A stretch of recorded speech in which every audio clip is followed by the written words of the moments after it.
Hi, I'm Chris McBrien, a Gen Xer, and the pop culture from my generation is awesome.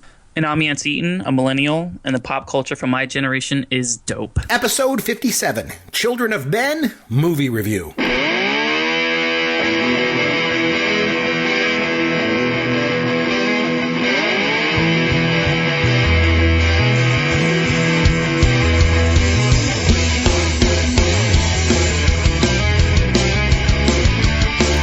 This is Pop Goes Your World. I'm Chris McBrien. That's Yancy Eaton. And this is the Pop Culture Podcast for the generations. Yancy, what's going on, my friend?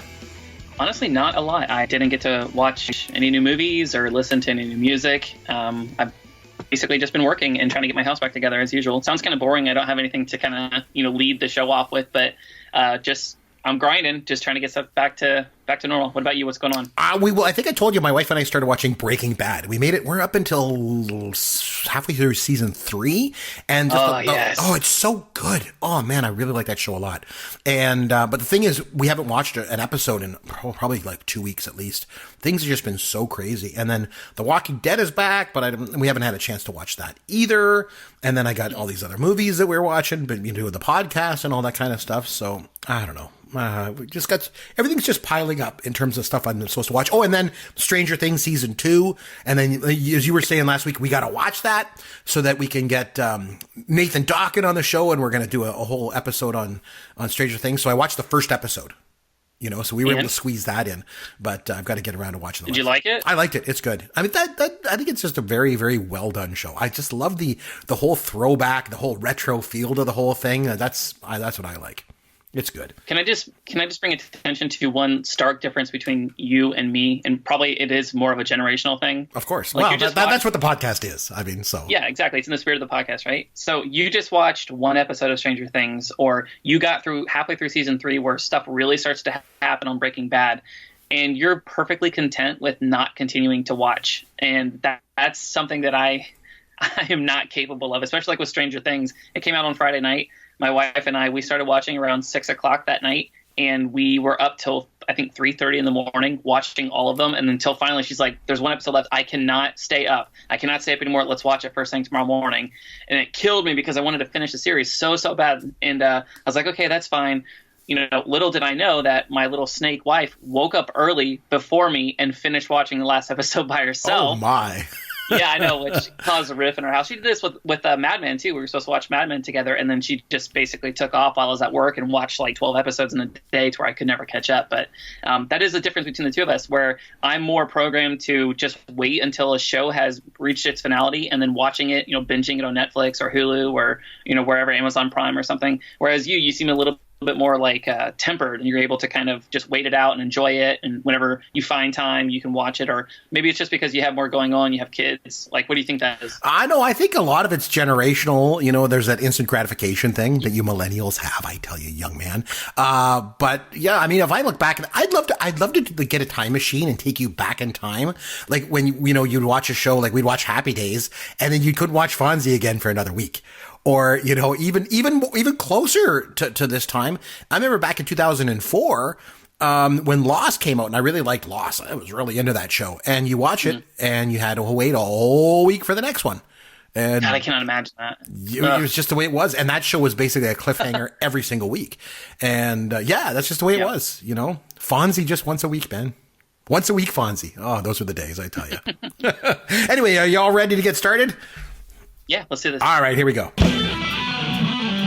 By the way, it's not episode 4. It's not A New Friggin' Hope. It is Star Wars. It is very stupid. It is a dumb movie. I think there's something that the millennial generation is missing out on. The characters are stupid and over the top. It's very campy, Chris. Honestly, I think you would like it. We got to join the army. I've been smiling nonstop for days. Cruiser and Ox. I've had a lot of FOMO, fear of missing out. For the longest time, we had VHS. I'm 6'1". You're 6'1". You're 6'1". Okay, forget it. Let's get Harold Ramis to do it. Okay, so this week it's your movie that you got to nominate, Yancy. You came up with Children of Men. So you gave me that one. And so I obviously had a chance to take a look at it. I watched it. I had not seen the movie before you nominated it, so I'm really glad that you did. I got a chance to watch something new for me.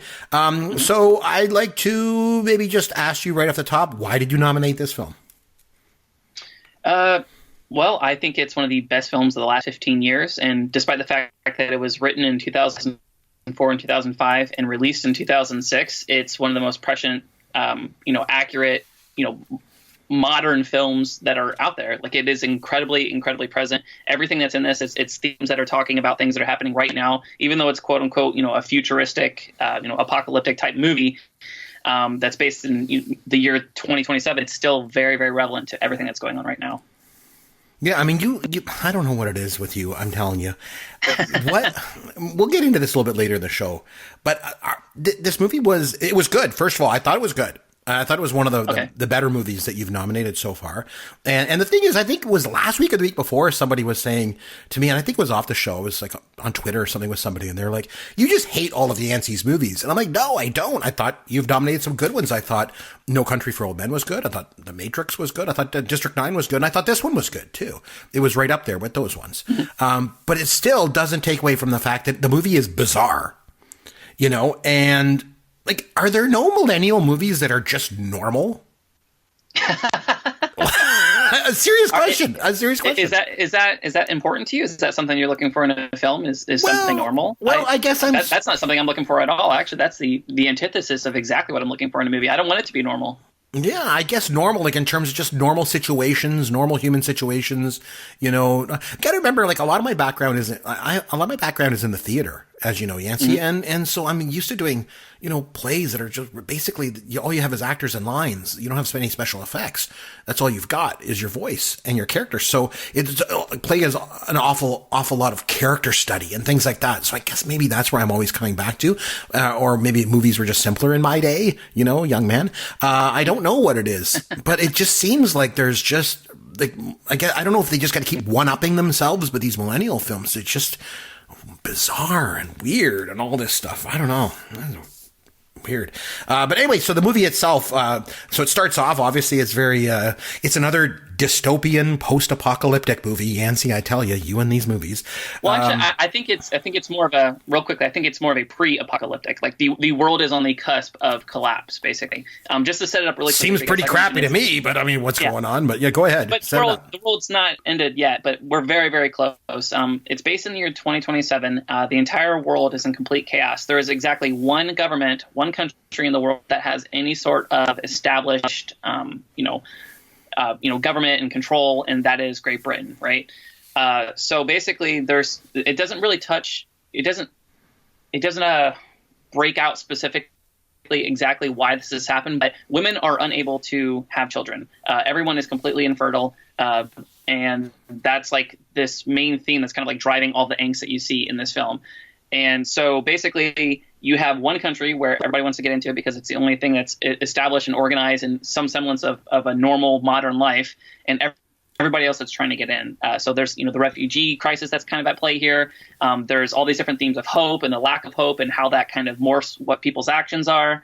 And there's all kinds of allegory and just crazy metaphors, and just it's saying a lot, and it's doing it in a package where it's filmed incredibly beautifully. The acting is amazing, and there's just a lot to kind of delve into. You can watch this film like a lot of the other movies that I've presented to you before, Chris, where you can watch it one time and you're never going to catch everything in the first time. It takes multiple viewings to kind of get the main gist of it. But I kind of cut you off there and like hijack that. But so like, what were your major takeaways from this film? Well, obviously, I could say it starts off, and the big thing was that there's an 18-year-old. It was on TV, right? And they were saying that's the youngest person on the planet. Now, just to go back, I don't know if you mentioned it. Didn't I don't think at any point that they actually mentioned the reason why there was infertility. Right. It's never addressed. It's not really addressed, right? You just take, okay, that's just the way it is, right? And then there's the whole thing, like they're mentioning throughout the movie about this human project, which I guess we can come back to. I thought, okay, it's funny because last week we talked about films versus movies. I would definitely say this was a film only because it fits the criteria that I mentioned about last week. And to be considered a quote unquote film, you really need to utilize the medium. And this movie certainly did that because, mainly because the style of the movie, like I'm sure you noticed this, but okay, there's that scene. It's pretty early in the movie when they're driving their car out in the country and they're playing that game with that ping pong ball going back and forth. And everything seems to kind of fun and lighthearted and stuff. And then all of a sudden, that flaming car comes down the hill. and the gang comes out, and then the whole scene ends with the two cops getting shot, and it's all done in one continuous shot. Yep. And I'm sure you noticed that, but the whole scene is done in one continuous shot, which is very stylistic. Right. And then later on in the movie, when they're in the middle of the battle, I think it was the uprising, I think they called it. Remember, he's hiding in the bus, and then he goes into that sort of blown out building. And again, the whole scene's done in one continuous shot. And I remember there was one scene when he runs into the building, and then there's like someone gets shot, and then there's like blood that gets splattered onto the camera lens, and it stays on the camera lens throughout the whole scene. And when I was watching the movie, I thought, well, that's just done sort of draw attention to the fact that it's one continuous shot. You know what I mean? Because it stays on the camera the whole time. It's really to call attention to that shot. But I went and I did some reading up on it, and it turns out that when the blood splattered on the lens, the director actually called cut. You can't, they left it in the film. You can't hear it over all the tanks and the gunfire, but they just continued with the scene. And the cinematographer, I guess, ended up convincing the director to leave it in the final cut of the film. It's pretty cool, I guess. But I thought it was interesting that this movie, just to play on those two things that I talked about, I thought it was interesting that this film was nominated for an Oscar for Best Achievement in Film Editing, because there's very little editing in the film. Like, you know what I mean? Like, it seemed odd to me. Like, why would this movie be nominated for editing? There's no editing. It's all continuous shots. And the other thing, too, is it's almost all, like, wide shots. Done in one take. So I don't know why I'd be up for editing, but so that was my takeaway. I guess I don't want to come off as sounding like a curmudgeon on your movies or anything like that, because I did like this movie. Too late, Chris. We were way past that. Yeah, I know. I'm a curmudgeon, and we know that. My takeaway from the movie, though, is that it's more style than substance. That's what I would say. Holy cow, Chris. Where do I start? Okay. I will agree with you about like the long shots, the long cuts you see right there. That was stylistic. That was by design. And one of the main goals I think they were going at with this entire film is foreground and background, and how they merge into one shot. So you'll see something we're used to seeing a film from the main character's point of view. He is the protagonist. He is the main character. We're seeing things as he sees them. This film, Alfonso Cuarón, he's done a bunch of other stuff. He's actually written for like Gravity and some of the Harry Potter films, a lot of like really like obscure indie films. But he's a fantastic writer. He's a fantastic director. One of the things that he was trying to do with this was to show kind of that duality between every single scene that you see. And one of the things that I have picked up on after like reading forums and watching YouTube videos of this over the years, after the first time I watched this film, was they say always pay attention to the background. And it's really hard to do that in a lot of movies, because by default, 99% of directors are training you. They're showing you what they want you to pay attention to, right? It's very, very obvious. Either they do close shots, or you literally see like a point of view, or you see a small group of people in a room. With this, like you said, because it is so expansive, they're telling you like, pay attention. There's so many different things that are going on around you, to where it makes you privy to other people's way of life, or their viewpoints, or you're seeing how certain things affect them. Like we see Clive Owen's character Theo walking and working and just basically living life as apathetically as humanly possible, completely indifferent to everything that's going on around him, because he's totally disinterested in the world. So like as he's like casually like walking through the streets of Great Britain and drinking out from a flask and just doesn't care, you see refugees in basically cages being shuttled in and out of the city, and you see death and destruction, and you see all these things going on, and that's why you see these wide frame shots, these long continuous shots of 5 or 6 minutes in one cut. It's to build up a scene. It's to make you invested. It's to be immersive and to feel like you're in it, and you can see multiple people. Like, I don't know if you noticed this, Chris, but how many times would you see, like, you would see Clive Owen's character Theo and Key, the black woman who's pregnant. You'd see them like walking through the streets, and the camera is following them, and then it will pan out, and just for a few seconds, it'll focus on like a mother who has like her dying son in her arms, or you could see people jumping out of a building in the background, or you can see, the inflatable giant pig that, it's kind of like an homage to Pink Floyd's Animals and George Orwell's Animal Farm. Like there's so many things going on in the background where it's teaching you to look at things, to see that there's always two sides of the thing. There's always a different alternative. I don't really know how to phrase this in a question, but did you pick up any of that whenever you were seeing this? Was that something that it came naturally to you, or did you feel like it was almost like forcibly like making you see multiple shots in one screen. Does that make sense? Oh yeah, no, absolutely. And just to build on that a little bit, I thought some of the framing was pretty neat. When they were in that old abandoned school, the girl Key, remember she's outside on the swing, and you can see her through the broken glass. Yeah, Clive Owen and the woman with the dreadlocks. I don't remember her name.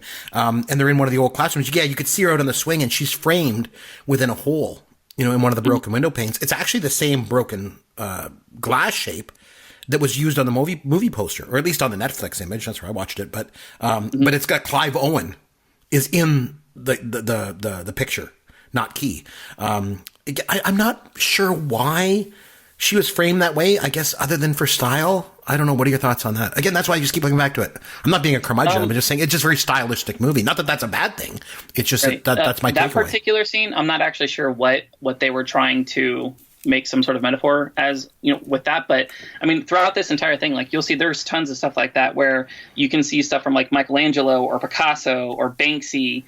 They use modern and very, very old art, and they kind of like seamlessly throw it in here.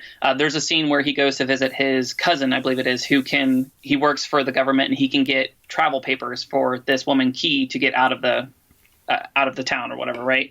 And you go up there and you see that he lives in this massive mansion, this ivory tower essentially. And as soon as you walk in, you see Michelangelo's The David just sitting right there. And as you're going through the streets, you see, like I mentioned earlier, the mother who is holding and crying because it's her dying son.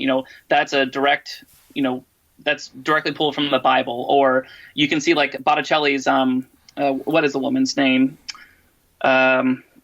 You know what I'm talking about? The artwork. It's like the famed woman where she's like covering her breasts and like her, like, I guess I could say private areas. That piece of artwork is from Botticelli. I thought that was Demi Moore on the cover of Vanity Fair. Sorry. False.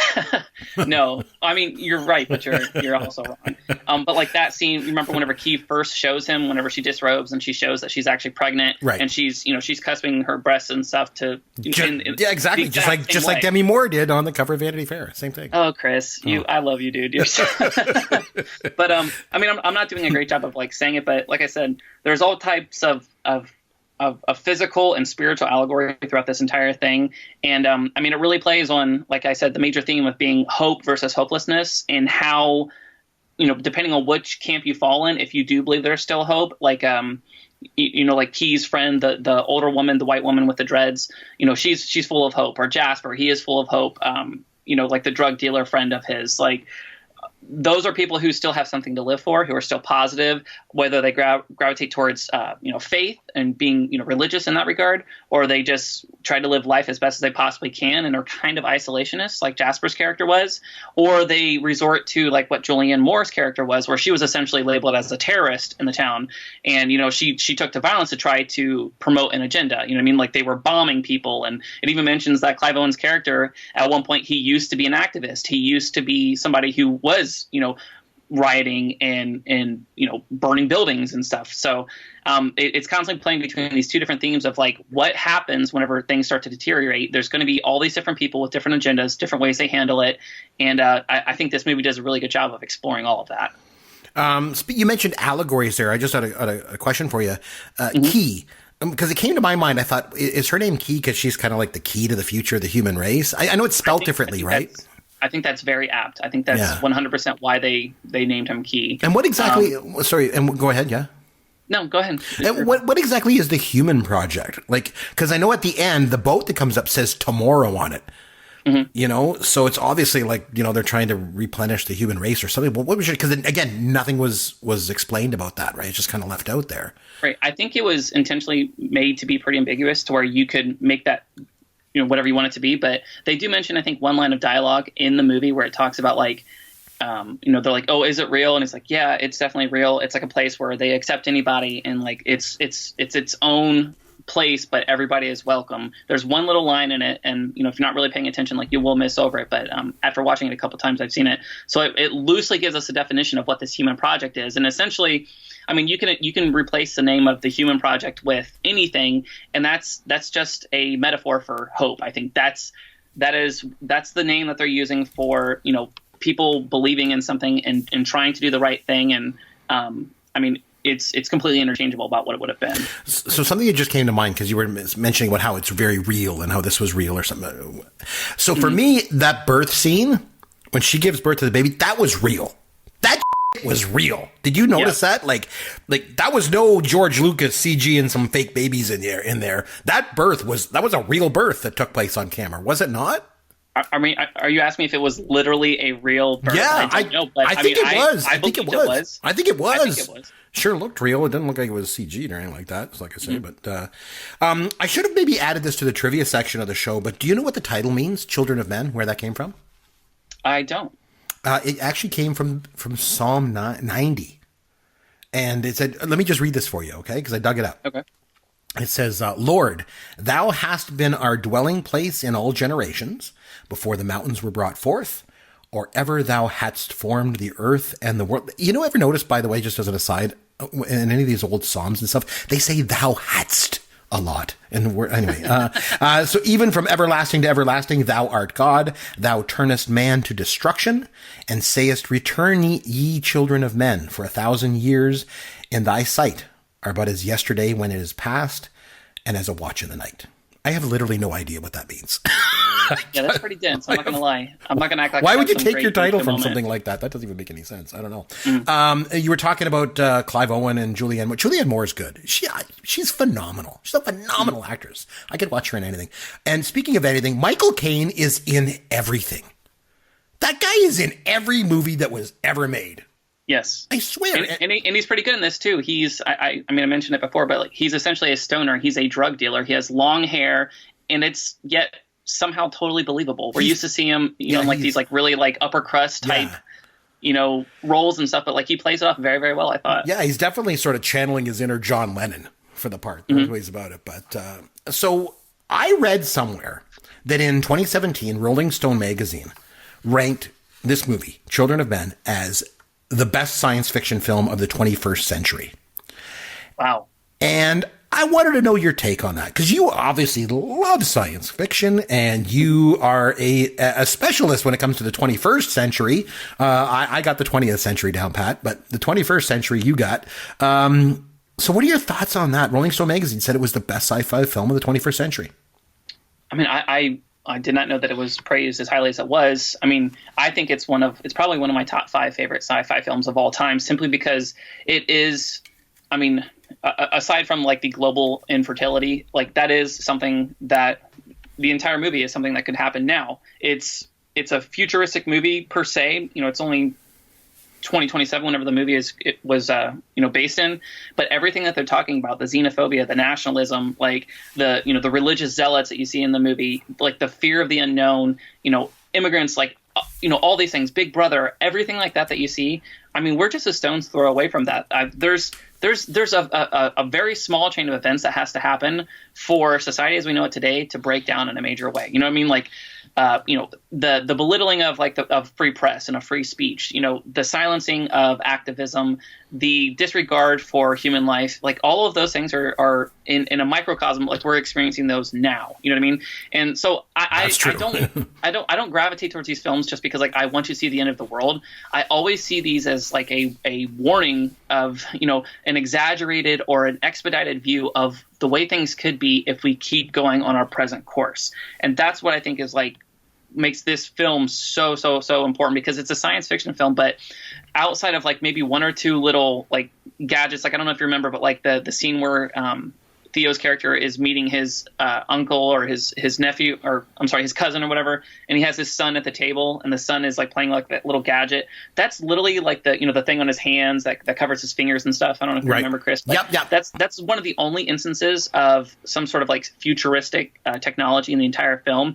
Like it's in the future, but everything basically looks the same. The only difference is like I said, this global infertility. But like even something like that, not so much infertility, but like the overall fertility rate, like if you look in countries, I mean, I actually did a little bit of research for this. I knew that this was a thing in a lot of Southeastern countries, but like Japan, Taiwan, South Korea, Poland, Romania, Croatia, these are all countries with the lowest fertility rates in the world. These are countries that are actually dying, where, in 50, 75 years, like if things remain the same, they won't exist anymore. You know what I mean?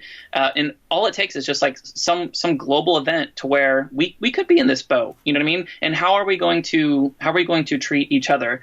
I mean, one of the main things of this film is it just talks about how our thoughts and our actions and our emotions, they're guided by what we think is going to happen in the future. So like, you know, Theo's character, like he's incredibly nihilistic, and he is basically, he's just playing out the days. He is disinterested in his job. He has no interest in money. He doesn't understand why people are collecting art, or, you know, people are getting, you know, upset about like their jobs and stuff, because he sees it all as pointless. Whereas you have other people who are activists and they're fighting and they're doing everything they can to try to overthrow the government. And then you see people like Michael Caine's character, who is just completely, you know, he's peace, hope, and love, but he's not going to partake. He's just going to live his life as best as he possibly can. So like it's showing you these different ways, these different paths that people can take. You know, how are you going to – everybody is thrown into this same world, but everybody has a different reaction to it. And that's what the whole film is about. It kind of challenges you to be like, you know, what would you do in this instance? Like, how would you approach this if, you know, in 15 or 20 or 100 years, society looks like that?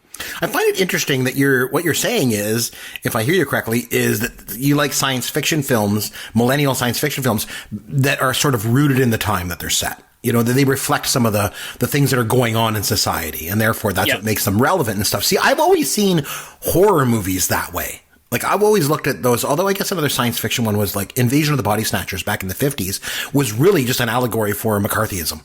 You know, not knowing who your neighbor was, could you trust them? Are they, you know, a communist? And a lot of the teenage slasher films from the 80s, like there was a big fear of like AIDS and sex and stuff in the 80s. And those movies really played on those fears that people had in society at the time. So for me, horror movies have kind of always, you know, sort of filled that role. But just going back to the fact that the Rolling Stone magazine called this the greatest sci-fi film of the 21st century, I'm going to throw something at you. I don't even think it's Alfonso Cuarón's best science fiction film of the 21st century. And I liked Gravity better than this, to be honest with you.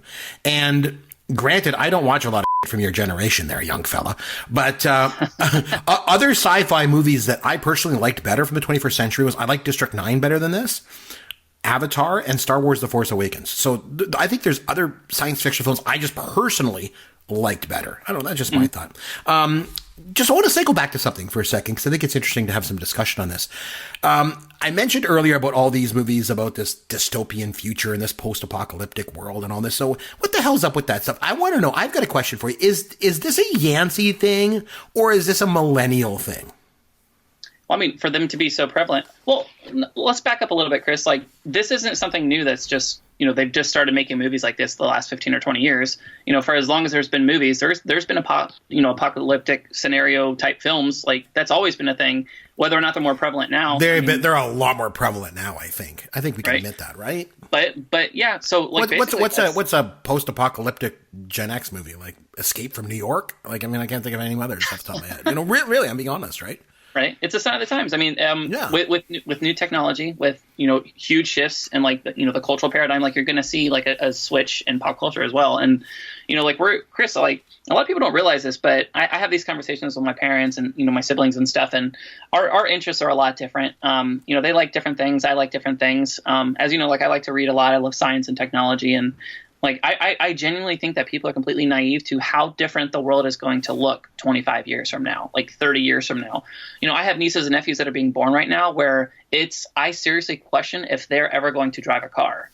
And people, whenever I tell people that, they're completely blown away because all they've ever known is cars. You know what I mean? But think about the Ford Model T when it first came out in the early 1900s. People are like, well, it's not going to supplant the horse. We all ride horses. You see what I'm saying? And like, keeping that thought in mind, like how different things looked for you, Chris, you know, whenever you were born in what year? 1969. 1969. Okay. Think about how differently things look now. You know, the pop culture from your generation, your parents are probably thinking, what are they thinking? Why are they listening to this? This isn't music. This isn't art. This, you know what I mean?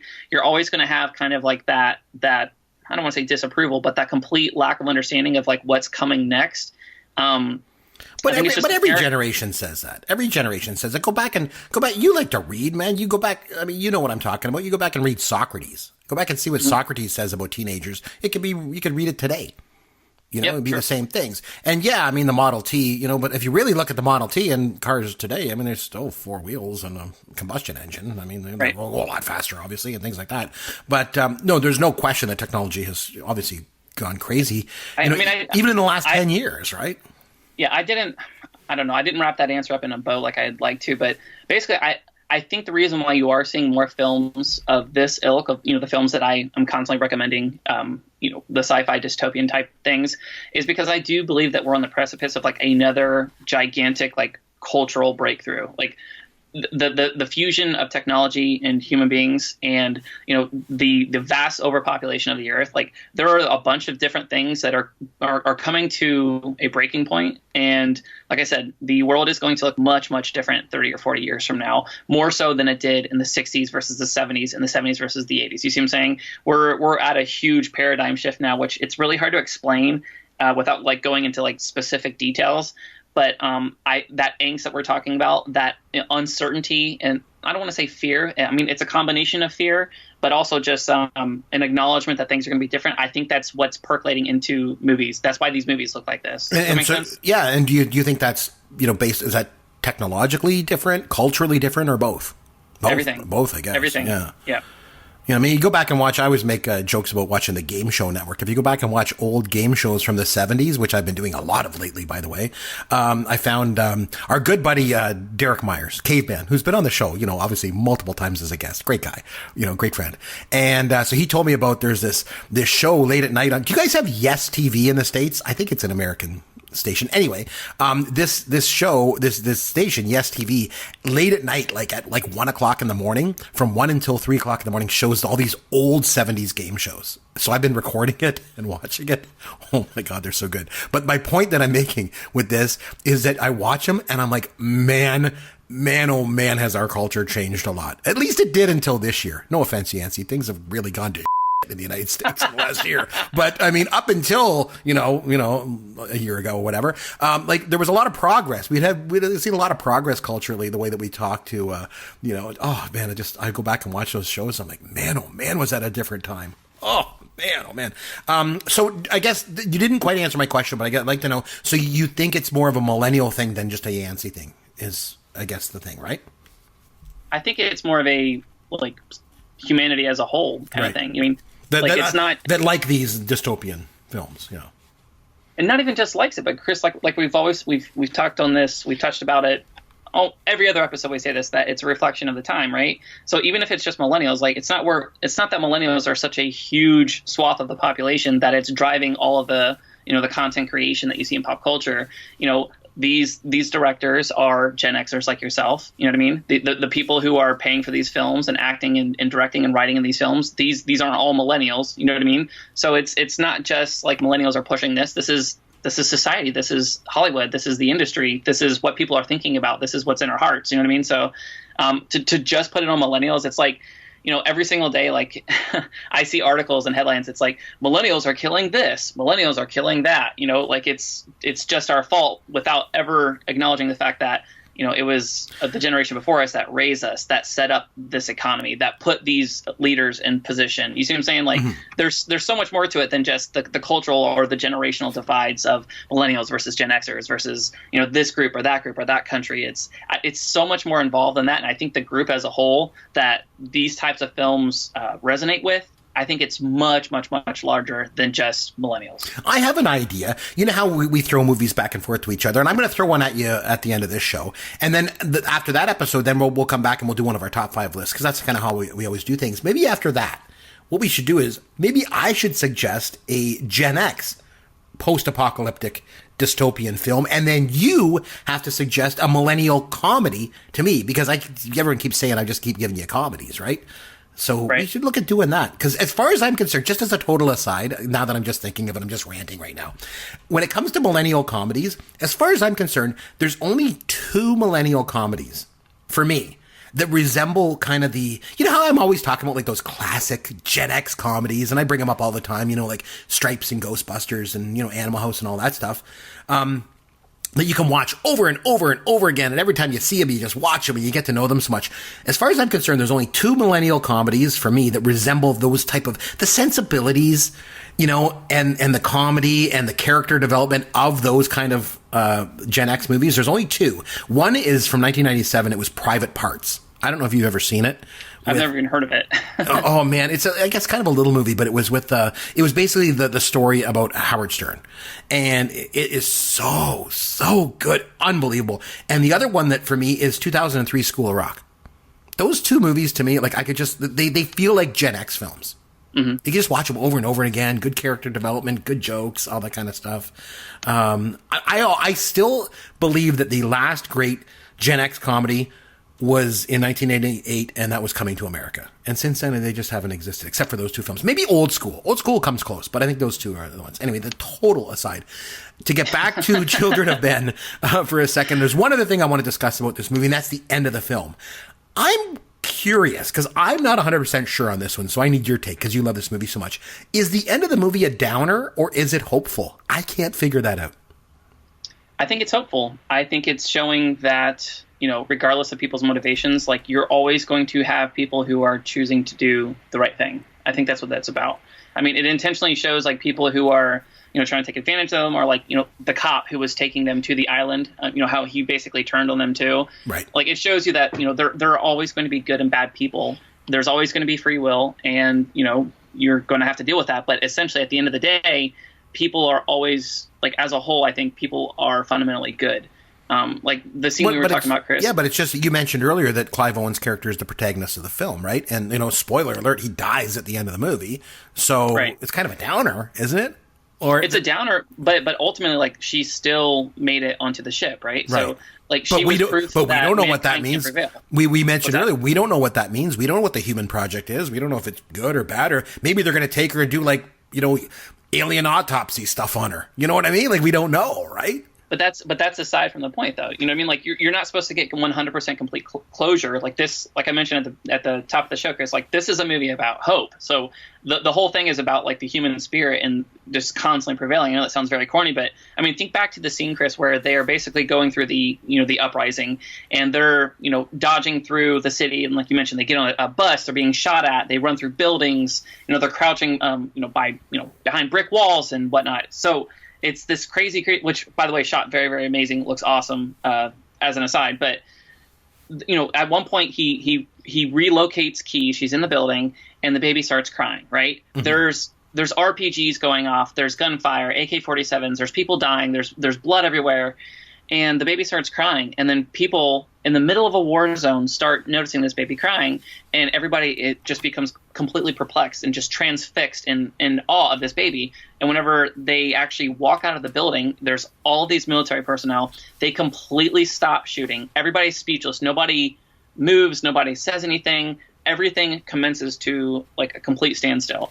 And I honestly, I thought that was the most beautiful scene in the entire movie, because, like, here we are, like, these people are actively engaged in combat, and all that stuff is completely wiped away. The fear of being shot, you know, the desire to shoot someone else, all that hate and everything like that is completely thrown aside, because they see, like, this new baby, and, like, what the hope that brings, that if this woman can have a baby, there is a hope for humanity as a whole. Because I think it also touches on, too, like, with the infertility thing, like, without children, you know, what future is there? There is no future. You know what I mean? So just the fact that she was able to bear a child shows that there is some hope.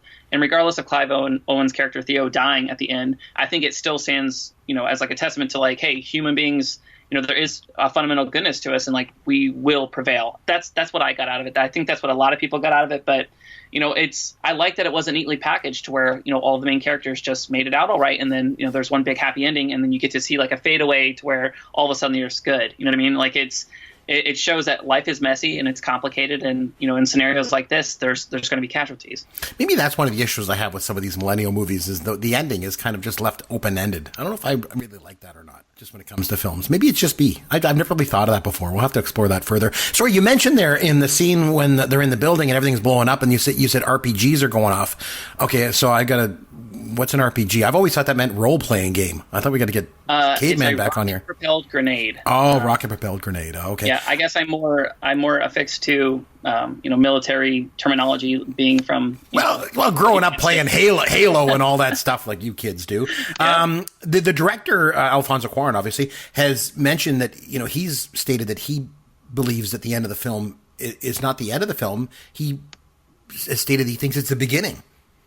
So yeah, again, to just leave it open ended. That the other thing I thought was interesting, that when the credits start rolling, you hear kids. Did you notice that? Mm-hmm. Yeah, you hear all these kids again, so it just makes you wonder. Oh, kind of caught me off. I was watching it like late at night, and I was kind of caught me off guard. I was like, "Whoa, what's that?" It was all these kids. So maybe that means that they did replenish the population somehow. I don't know. Yeah, I mean, like I said, overall, I did enjoy the movie. I thought it was very stylistic, but again, it just again fits back into that mold of those kind of post-apocalyptic dystopian stuff that is just so prevalent. And I'm just curious. So anyway, time now to have some fun with Yancy. Okay, Yancy, you love this movie. I'm going to throw some trivia at you and see how well you know this movie. Some of these you're already going to know. So the director, Cuarón, in addition to directing this movie, obviously, he also directed what a lot of people, probably myself included, believe is the best film adaptation of the Harry Potter series. Yancy, which Harry Potter movie did he direct? Is it The Prisoner of Azkaban? Yes, it is. That's right. Okay, so I'll tell you what. I'll make things a little bit harder for you because you're a millennial. There were 8 Harry Potter films. Of course, there was only 7 books because they had to do a money grab on that last one by making it into 2 movies. That's so dumb. Oh, jeez. Anyway, so there's 8 Harry Potter movies. What number in this series was The Prisoner of Azkaban? Oh, so it's The Sorcerer's Stone, Chamber of Secrets. I'm going to say the 3rd. Yes, you are correct. You are correct. Okay. Awesome. Charlie Hunnam is in this movie. He plays the part of Patrick. He's the guy with those crazy dreadlocks, right? Yancy, which TV series, it was actually produced and shown on FX, is Charlie Hunnam best known for? I don't know. Oh, man, I thought you know it's Sons of Anarchy. I've never seen that show, man. I just can't get into like the biker type. And to be honest with you, I didn't even realize that was him because he looks so different in that. Yeah. Okay, I'm going to give you an easy one then. All right, a 50-50 question for you. Okay, so Children of Men. It cost $76 million to make. What the hell did they spend $76 million on this movie? Oh, man, I tell you. Anyway, the film cost $76 million to make, amazingly enough. So a simple yes or no answer here. Did the film make money or did it lose money at the box office? I think you would... I don't know if you're trying to play like a reverse. Man, I don't know. 79 million. I'm going to say it made money, but just barely. No, sorry, it lost money. It only made 35 million domestically. It made 70 million worldwide, but still did not make its money back. 76 million it cost to make. Okay, so here's another one. What do these following films all have in common? Okay, I'm going to list 4 movies. You tell me what they all have in common, okay? Okay, yeah, let's do it. Benchwarmers, Failure to Launch, Barnyard, The Original Party Animals, and John Tucker Must Die. 4 movies. What do they all have in common? Did they all come out in the same year? Yeah, they did actually, but it's more than that. Can you take it a step further? I cannot. They all made more money at the domestic box office than Children. Oh, that's low. Yeah. those luminary films, Benchwarmers and Failure to Launch. Okay, so I know you know the answer to this one because you mentioned it earlier, but I'll throw it out there anyway. In one scene, obviously, we see that giant floating pig balloon. So obviously, he added that. The director added that to the scene as an homage to what 1977 rock album? You mentioned Pink Floyd's Animal. That is correct. You did. Very good. So, like I said, I think very good job. You know, again, I'm not both on nominating the film. I thought it was a good one, and on the answers that you gave there. I did trick you on one. I think there's a misconception out there, as I mentioned earlier, that all I do is get you to watch Gen X comedies, and that's not true. Because, I mean, case in point, you've watched Jaws and Blade Runner and The Killing Fields, you know? So like I said, we are going to come back sometime and I'm going to give you that dystopian, post-apocalyptic Gen X movie for sure. And then you got to give me a millennial comedy. But in the meantime, it's time for me to nominate a film for you. And like I said, there is a misconception that all I do is give you comedies from Gen X, and I'm certainly going to give you lots more comedies, but not tonight. Tonight, I want you to go back to 1976, Yancy. I believe that this is available on Netflix, so your life should be nice and easy. 1976, Martin Scorsese came out with a wonderful movie. We mentioned it recently on the podcast, and I remember Caveman was on the show and said he didn't like it very much, so I'd like to get your take on it, because I love this movie, and it's Taxi Driver. Okay, I want you to go back and I want you to watch Taxi Driver, and we're going to come back next week and we're going to talk about that film, okay? All right, let's do it. That sounds like a good one. Other than that, if anybody out there wants to get a hold of us, you can find us on Twitter at Yancy Eden or at C. McBrien. You always shoot us an email, Chris or Yancy at popgoesyourworld.com. Go to popgoesyourworld.com to get all of our contact information. We always like hearing from you, and we always answer back. Until next time, this is Chris McBrien for Yancy Eden saying thanks for listening to Pop Goes Your World, the pop culture podcast for the generations. Thank you for listening to the Pop Goes Your World podcast. Continue the conversation on Twitter at C. McBrien or at Yancy Eaton. Please consider leaving a review for the podcast on iTunes or wherever you download and listen to the show.